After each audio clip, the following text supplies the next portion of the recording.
Emotional abuse is an ongoing process in which one individual systematically diminishes and destroys the inner self of another.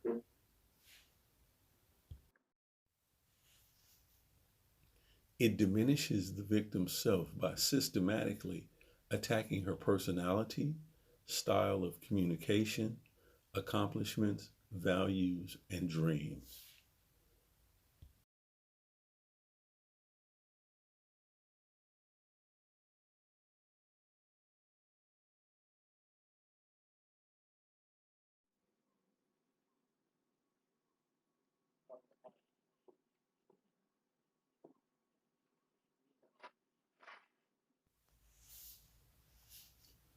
Overt mechanisms of abuse: belittling, yelling, name calling, criticizing, ordering around, sulking, withholding affection, ignoring, isolating from family and friends, monitoring time, activities, attempting to restrict resources, finances, telephone, interfering with opportunities, job, medical care, education, accusing the victim of engaging in repeated, purposefully hurtful behaviors, throwing objects, not necessarily at the victim, slamming of objects or doors, ridiculing the victim, expressing disgust toward the victim, threatening to abandon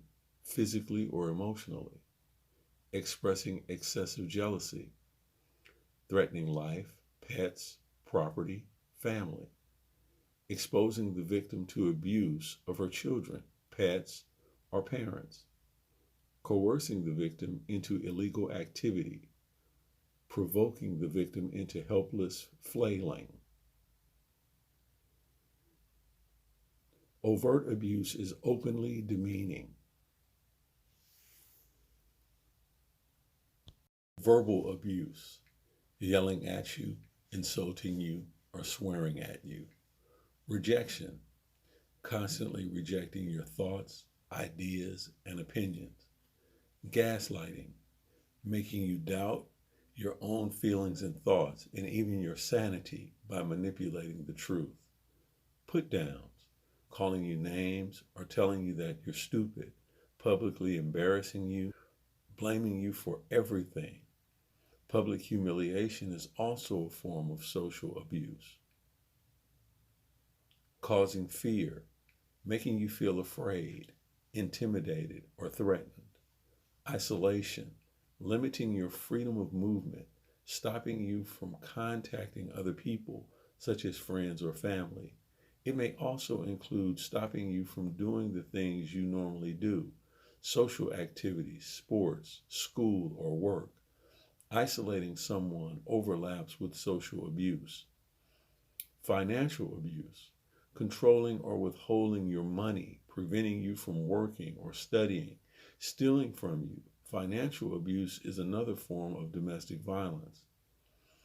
Bullying and intimidation: purposely and repeatedly saying or doing things that are intended to hurt you.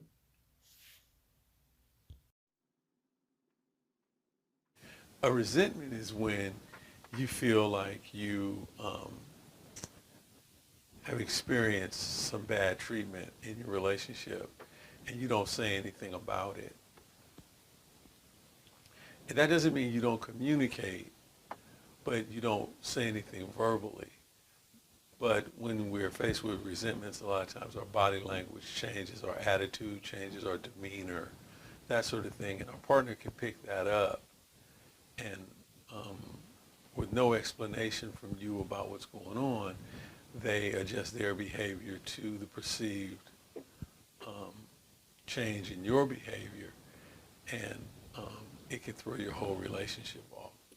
So the reason why I'm bringing up resentments is because they can be considered a part of emotional abuse. You know, it's a type of avoidance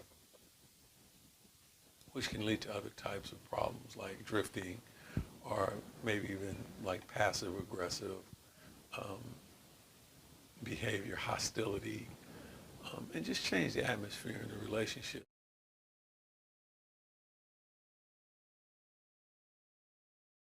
Here's what Jordan Peterson has to say. Resentment always means one or two things. Either the resentful person is immature, in which case he or she should shut up, quit whining, and get on with it, or there is tyranny afoot, in which case the person subjugated has a moral obligation to speak up. Why? Because the consequence of remaining silent is worse. Of course, it's easier in the moment to stay silent and avoid conflict, but in the long term, that's deadly.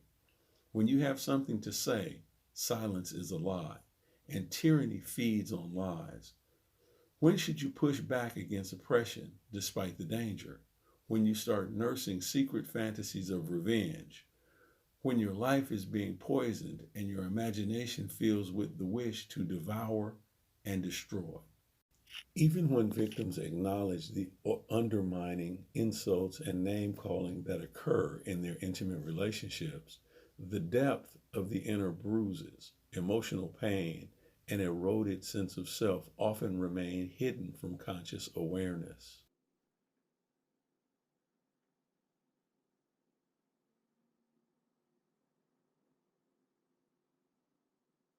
Emotional abuse occurs more frequently than physical abuse. Hitting is more rare. When attempting to reduce intimate partner violence, it is very important to address emotional and verbal abuse as well. If you found this video useful, please share it and subscribe to this channel. Thanks.